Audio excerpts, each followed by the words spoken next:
तो जैसा कि आप सबको पता है कि सारे नेशनल इंस्टीट्यूट ने पीएचडी के लिए नोटिफिकेशन रिलीज करने स्टार्ट कर दिए हैं फॉर स्प्रिंग सेशन, मतलब जो जनवरी से सेशन स्टार्ट होगा उसके लिए।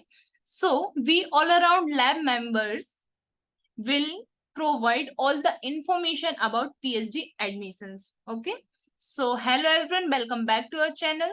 तो आज हम लेके आए हैं Eicher Bhopal means Indian institute of science education and research centre Bhopal ने अपना नोटिफिकेशन रिलीज कर दिया है अलग अलग डिग्री के लिए। जैसा कि आप सब यहाँ पे देख सकते हैं कि BS MS dual degree, BS MSc integrated PhD, PhD and PhD program for international students. तो इनके लिए सारी इंफॉर्मेशन यहाँ पे दी गई है। अब हम बेसिकली फोकस करेंगे पीएचडी डिग्री के लिए। यदि आप कोई ऐसे स्टूडेंट हैं जिसको बीएस करना है, एमएससी करना है या बीएस एमएस ड्यूअल डिग्री करना है, तो उसका भी हम नोटिफिकेशन आपको बना के देंगे, उसका वीडियो बना के देंगे। तो उसके लिए आप हमारे YouTube चैनल पे कमेंट कीजिए और हमें बताइए कि आपको कौन सी इंफॉर्मेशन चाहिए है। ओके, यहाँ पे आप इस ग्रे लाइन में आप देख सकते हैं कि यहाँ पे सारी इंफॉर्मेशन मिलेगी about the program, admission, fee structure, course content, award of excellence and PMRF student information, right? So here you can see this is the PhD admission notification. यहाँ आप देख सकते हैं कि जो एप्लीकेशन फॉर्म है वो किस सेशन के लिए है। यहाँ पे आप देख सकते हैं कि जो जनवरी 24 से जो क्लासेस स्टार्ट होने वाली हैं, जो सेमेस्टर कमेंस होने वाला है, उसके लिए नोटिफिकेशन है। तो यहाँ पे आप देख सकते हैं कि ये किस किस फील्ड में यहाँ पे रिसर्च करवाएंगे। तो यहाँ पे आप देख सकते हैं कि नेचुरल साइंसेस की जो स्ट्रीम है, जैसे कि biological science, chemistry, earth and environmental sciences, mathematics and physics, right.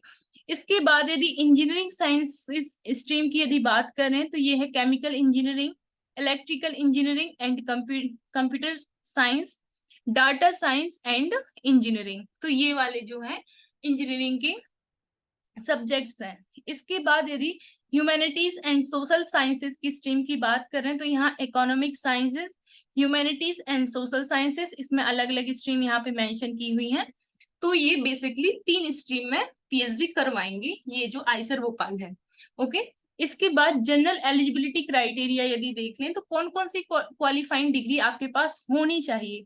तो सबसे पहले तो मास्टर्स होनी चाहिए या इसके इक्विवेलेंट कोई डिग्री होनी चाहिए इन इंजीनियरिंग एंड टेक्नोलॉजी, राइट। यदि आपके पास इंजीनियरिंग एंड और टेक्नोलॉजी में यदि बैचलर की डिग्री है तो भी आप एलिजिबल हैं। यदि आपने साइंसेस से अपना मास्टर्स किया है तो आप एलिजिबल हैं। इसमें क्या होगा, यदि आपका साइंस बैकग्राउंड से है तो आपको मास्टर्स डिग्री ही चाहिए, लेकिन आप यदि इंजीनियरिंग बैकग्राउंड से हैं तो आपका बैचलर डिग्री भी चल जाएगा। इसके बाद यदि आप आर्ट के सब्जेक्ट लाइक सोशल साइंसेस से या ह्यूमैनिटीज से करना चाहते हैं तो आपके पास मास्टर्स और उसके इक्विवेलेंट डिग्री होनी चाहिए। ये सारी चीजें हो गई, ये आपकी जनरल क्वालिफिकेशन है, जनरल एलिजिबिलिटी है। इसके साथ ही साथ यदि हम एमएससी की बात करें, बीटेक की बात करें और एमए की बात करें तो इसमें आपके पास वैलिड गेट स्कोर होना चाहिए या फिर आप किसी भी नेशनल एलिजिबिलिटी टेस्ट को क्लियर किया हो आपने, या फिर कोई नेशनल एग्जामिनेशन कंडक्ट किया है जो कि एमएचआरडी ने, उसमें आप यदि सिलेक्ट हुए हैं। यदि आप डीएसटी इंस्पायर में प्रोविजनली सिलेक्ट हो चुके हैं और यदि आप बीटेक में हैं और यदि आपने बीटेक आईआईटी से किया है या बीएसएमएस आपने आईसर से किया है तो आपका सीजीपीए यदि 8 से 10 है तो आप इसके लिए एलिजिबल हैं। आप बिना एग्जाम दिए भी ये इसके लिए एलिजिबल हैं, आप फॉर्म फिल कर सकते हैं। तो आई होप आपको ये समझ में आ गया होगा कि एलिजिबिलिटी क्या क्या है। इसके बाद यदि बात करें, ये तो हो गया आपका जनरल एलिजिबिलिटी हो गई। यदि हम आगे का बात करें कि कौन कौन सी मतलब हर सब्जेक्ट के लिए क्या एलिजिबिलिटी होनी चाहिए, तो यहाँ पे इन्होंने लिखा है कि यदि एडिशनल एलिजिबिलिटी की यदि बात करें तो every department has their own eligibility criteria. तो आप जब नीचे आएंगे तो यहाँ पे आपको देखने मिल जाएगा। पहले मैं आपको बता देती हूँ कि मार्क्स या सीजीपीए सीपीआई कितना रिक्वायर्ड है। तो सबसे पहले यदि मैं परसेंटेज की बात करूं तो मिनिमम 60% मार्क्स आपके होने चाहिए, राइट। यदि सीजीपीए सीपीआई की बात करें तो 7 to 10 पॉइंट स्केल में आपका सीजीपीए सीपीआई होना चाहिए। इसके बाद यहाँ पे कुछ रिलैक्सेशन की बात की गई है कि 10% मार्क्स रिलैक्सेशन होंगे इन SC/ST categories and 5% for OBC, non-creamy layer and EWS. This is for the marks relaxation. इसके बाद ये चीजें हैं तो आपको मतलब जो भी आपका इंस्टीट्यूट या यूनिवर्सिटी है तो उनका क्या परसेंटेज बेस है, क्या सीजीपीए है, तो वो अपने हिसाब से कंसीडर करेंगे। यहाँ पे बताया हुआ है, यहाँ पे देख सकते हैं कि ये सीजीपीए या सीपीआई को कैलकुलेट करने का फॉर्मूला यहाँ पे लिखा हुआ है। तो इस हिसाब से आपके इंस्टीट्यूट के मार्क्स या यूनिवर्सिटी के मार्क्स परसेंटेज में स्केल अप होंगे, ये सारी चीजें होंगी। इसके बाद एज लिमिट की यदि बात करें तो जो कैंडिडेट है उसकी एज 28 ईयर से ज्यादा नहीं होनी चाहिए, और यदि इससे भी ज्यादा है तो किसी किसी कैटेगरी में आपको एज रिलैक्सेशन देखने मिलेगा। जैसे आप यदि ओबीसी कैटेगरी में नॉन क्रीमी लेयर से हैं तो आपको 3 इयर्स का एज रिलैक्सेशन मिलेगा, आप यहाँ पे देख सकते हैं। साथ ही साथ आप यदि SC/ST PD and female applicant है तो आपको 5 ईयर का एज रिलैक्सेशन मिलेगा। ओके, नाउ फेलोशिप की यदि बात करें तो जो भी आपकी फंडिंग एजेंसी है वो आपको फेलोशिप प्रोवाइड कराएंगी। लाइक यदि आप DST इंस्पायर फेलो हैं तो आपको DST से आपको फेलोशिप मिलेगी, जो भी लाइक फेलोशिप मिलती है, जैसे कि अभी 37,500 कुछ फेलोशिप हो गई है आफ्टर हाइक, तो इतनी फेलोशिप आपको पर मंथ मिलेगी। इसके बाद सिलेक्शन प्रोसीजर की यदि बात करें तो पहले स्टूडेंट्स को उनके मार्क्स के बेसिस पे, उसके क्वालिफिकेशन के बेसिस पे, आपके जो एग्जाम में रैंक क्या है, जो भी एग्जाम आपने दिया है उसके बेसिस पे आपको शॉर्टलिस्ट किया जाएगा। इसके बाद ईमेल के थ्रू उनको बताया जाएगा कि उनका इंटरव्यू कब है। इसके बाद ट्रैवलिंग अलाउंस पे किया जाएगा, किसके लिए? SC/ST कैंडिडेट्स के लिए ट्रैवलिंग अलाउंस मिलेगा, बाकी सबको खुद के खर्च से इनका इंटरव्यूज देने आना पड़ेगा। इसके बाद कुछ इंपॉर्टेंट नोट्स हैं जो कि ऐसा है कि यदि आपको कोई भी अपडेट चाहिए तो वो आपको ईमेल के थ्रू मिलेगा, कम्युनिकेशन जो भी है वो ईमेल के थ्रू होगा, और आप वेबसाइट को रेगुलर विजिट करते रहें ताकि जो भी चीजें हैं आपको रेगुलर बेसिस पे पता चल जाए। और यहाँ पे कुछ रिलैक्सेशन की बात की गई है तो ये सारी चीजें आप पढ़ लेंगे।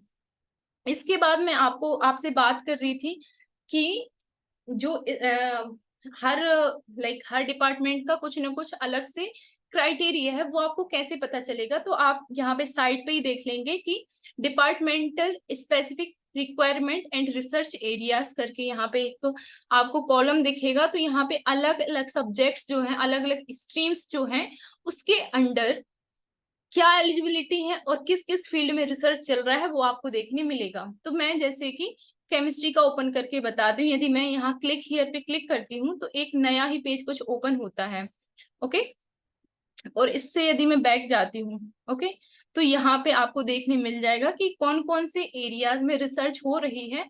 तो यदि आप देखेंगे कि इनऑर्गेनिक केमिस्ट्री में क्या क्या रिसर्च हो रही है, ऑर्गेनिक में क्या क्या हो रही है, फिजिकल में क्या हो रहा है, बायोलॉजिकल केमिस्ट्री में क्या हो रहा है, and theoretical and computational chemistry में क्या हो रहा है, तो इसकी ये अलग अलग रिसर्च एरिया है। तो आपको यदि रिसर्च में जाना है तो पहले आप ये देखेंगे कि किस किस एरिया में रिसर्च हो रही है और आप किस एरिया में इंटरेस्टेड हैं, किस प्रोफेसर के अंडर इंटरेस्टेड हैं, राइट।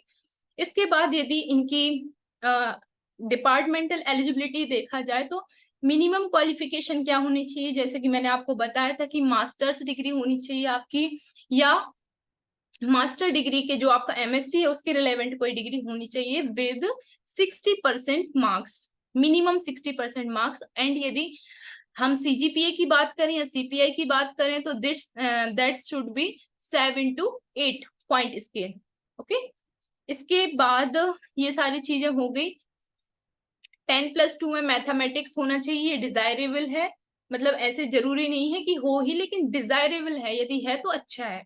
ओके, इसके बाद ये सारी चीजें होंगी। इसके बाद यहाँ पे लिखा है कि students whose result for CSIR NET fellowship और राजीव गांधी फेलोशिप और इंस्पायर PhD और any other equivalent fellowship are awaited में also apply with their roll numbers। यदि आपका इन एग्जाम्स का या इन फेलोशिप्स का रिजल्ट नहीं आया है और आप वेटिंग में हो, तो भी आप अप्लाई कर सकते हैं, लेकिन उसका एप्लीकेशन नंबर क्या है, उसका रोल नंबर क्या है, यदि आपने एग्जाम दिया है तो उसका पर्टिकुलर रोल नंबर होगा। यदि आपने फेलोशिप के लिए अप्लाई किया है तो उसका एक एप्लीकेशन नंबर होगा। जैसे इंस्पायर PhD का जो प्रोग्राम होता है उसमें एक आपको एप्लीकेशन नंबर मिलता है, तो उसको आप फिल करोगे। हमने इंस्पायर फेलोशिप का भी पूरा लाइक प्ले लिस्ट बनाई हुई है, क्योंकि मैं खुद इंस्पायर फेलो हूं, तो मैं आपको अच्छे से बता सकती हूँ। तो आप वहां जाके भी वीडियोस को विजिट कर सकते हैं, ताकि आपको और अच्छे से इंफॉर्मेशन मिल सके। इसके बाद कुछ इंपॉर्टेंट डेट्स यहाँ पे लिखी हुई हैं। तो 16 October is the last date for filling online application form. इसके बाद जो भी रिलेवेंट डेट्स होंगी वो आपको टाइम टू टाइम अनाउंस की जाएंगी, तो आप अपने ईमेल को रेगुलरली चेक करते रहें और इनकी साइट पे रेगुलरली विजिट करते रहें। इसके बाद यदि आपको और भी कुछ कांटेक्ट करना है तो यहाँ पे प्रोफेसर संगीत कुमार को, जो कि हेड ऑफ द डिपार्टमेंट है, इनका यहाँ पे ईमेल आईडी लिखी हुई है, तो आप इनको मेल कर सकते हैं। यहाँ पर प्रोफेसर संजीत कोनार, इनको भी आप मेल कर सकते हैं, वहां से आपकी सारी क्वेरीज को ये सॉल्व करेंगे।